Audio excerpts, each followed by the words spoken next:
Kementerian Investasi dan Hilirisasi berkomitmen akan terus memperkuat strategi investasi dan hilirisasi. Hal ini guna menjaga pertumbuhan ekonomi nasional yang berkelanjutan.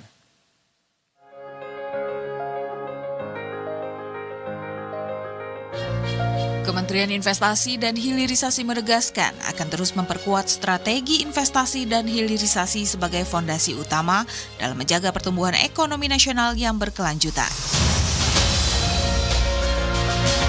Wakil Menteri Investasi dan Hilirisasi Todo Tua Pasaribu mengungkapkan, langkah tersebut dinilai menjadi kunci untuk menjaga target pertumbuhan ekonomi domestik yang positif dan berkelanjutan. Terlebih, Badan Pusat Statistik atau BPS telah merilis angka pertumbuhan ekonomi domestik sebesar 5,61% secara year on year.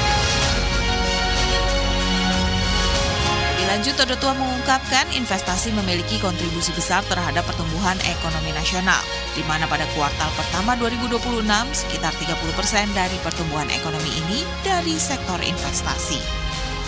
Oleh karenanya, arah kebijakan investasi nasional didorong dan menekankan transformasi ekonomi melalui peningkatan nilai tambah industri, penguatan hilirisasi, serta pembangunan ekosistem investasi yang terintegrasi.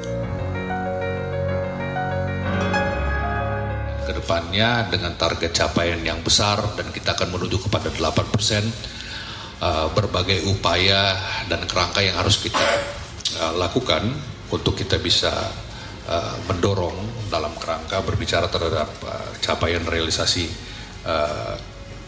investasi menuju kepada 8%.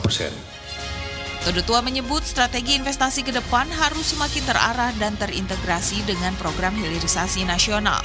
Tidak hanya berfokus pada peningkatan investasi, kebijakan tersebut juga diarahkan untuk menciptakan nilai tambah terhadap komoditas dan memperkuat struktur industri nasional.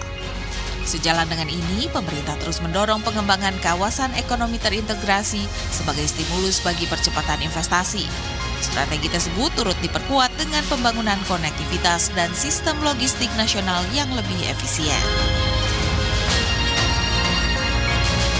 Meyakinin tanpa keberadaan infrastruktur dan ekosistem logistik yang terintegrasi, maka investasi tidak bisa efisien, serta strategi daripada hilirisasi dan industrialisasi tidak akan optimal.